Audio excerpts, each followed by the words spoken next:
सुगंधा और उसकी सास कांता के बीच एक अजीब सी जंग रहती थी। ये जंग थी किचन में कौन ज्यादा अच्छा काम करेगा और घर के सदस्यों के दिल जीतेगा। और उनकी इस जंग में हमेशा कुर्बान होते थे उनके दोनों पति। कैसे? आइए देखते हैं इस किचन पॉलिटिक्स की कहानी में। एक दिन किचन में, माँ जी आज मैं बना रही हूँ मेथी की सब्जी। इस खाने से घर वालों के पेट की सारी समस्या खत्म हो जाएगी। और मैं बना रही हूँ तड़के वाली छाछ, जिसे पीते ही गैस की समस्या कभी नहीं होगी। दोनों अपने अपने खाने को लेकर टेबल पर पहुँच जाती हैं। तभी सुगंधा के ससुर उसकी बनाई सब्जी की तारीफ कर देते हैं। अरे वाह, मेथी की सब्जी भी बनी है, बड़ी ही स्वादिष्ट है। वाह बहू वाह। अरे बहू, लेकिन इसमें इतनी सारी मेथी बर्बाद करने की क्या जरूरत थी? देखिए माँ जी, ये तो वो मेथी है जो आप रात में भिगोकर सुबह उसका पानी पीती हैं, और जो मेथी फेंक देती हैं, उसी से मैंने ये सब्जी बनाई है। अरे वाह बहू, तुमने तो बड़ा ही समझदारी का काम किया। बस अब क्या था, कांता जी का तो मानो ये सुनकर खून ही सूख गया। वो फैसला कर लेती है कि किसी भी तरह वो अपने खाने की तारीफ लेकर ही रहेगी और सुगंधा को किचन में उसकी कमियां गिनाएगी। कांता फ्रिज खोलकर देख रही होती है और फिर सुगंधा से कहती है, अरे बहू ये क्या, पूरा फ्रिज गंदा पड़ा है। तभी वहाँ सुगंधा का पति आ जाता है।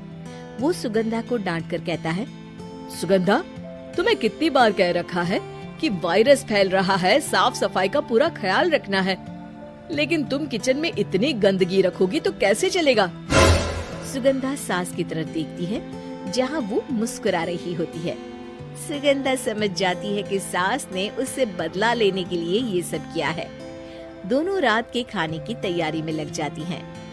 दोनों ना एक दूसरे की तरफ देखती हैं और ना ही एक दूसरे से बातें करती हैं। रात को खाने की टेबल पर एक एक कर दोनों कई तरह के अलग अलग व्यंजन टेबल पर लगा देती हैं और अपने अपने पति के पास जाकर खड़ी हो जाती हैं। अरे खाइए जी खाइए, मैंने बड़ी मेहनत से बनाया है। प्लेट में वो खाना डालती हैं। सुगंधा भी दोनों की प्लेट में खाना डालते हुए कहती है, बड़ी ही मेहनत लगी है इस खाने को बनाने में। हाँ, दोनों को ना चाहते हुए भी सारा खाना खाना पड़ता है। कहीं दही तो कहीं मलाई तो कहीं मसाला। और इन सब के बाद दोनों बड़ी ही मुश्किल से अपने कमरे में सोने जाते हैं। लेकिन अगली सुबह सुगंधा का पति चिल्ला रहा होता है, हाय रे, हाय मेरा तो पेट खराब हो गया, हाय माँ बहुत दर्द हो रहा है। तो वहीं कांता के कमरे से भी कुछ ऐसी ही आवाज आने लगती है। हे भगवान, इस सास बहू की लड़ाई हमारी जान लेकर रहेगी। जाओ कोई डॉक्टर को बुला कर लाओ।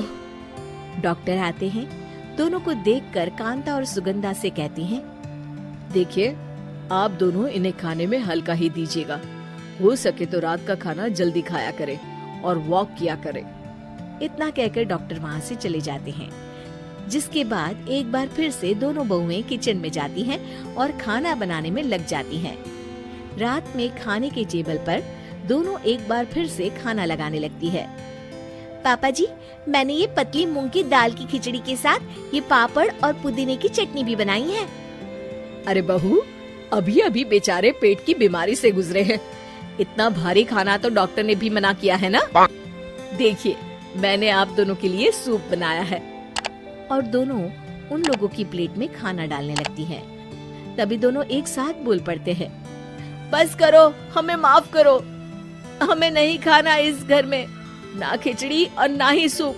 हम इंसान हैं, एक वक्त में एक ही खाना खा सकते हैं। बस करो, हमें माफ करो, हमें नहीं खाना इस घर में ना खिचड़ी और ना ही सूप। हम इंसान हैं, एक वक्त में एक ही खाना खा सकते हैं। इतना कहकर वो दोनों वहाँ से चले जाते हैं। कहानी का अंत। आप लोग उम्मीद कर रहे होंगे कि अंत में सब ठीक हो जाएगा। नहीं जनाब, अगर सास बहू के बीच सब ठीक हो जाए तो आप ये सीरीज देखे ही क्यों?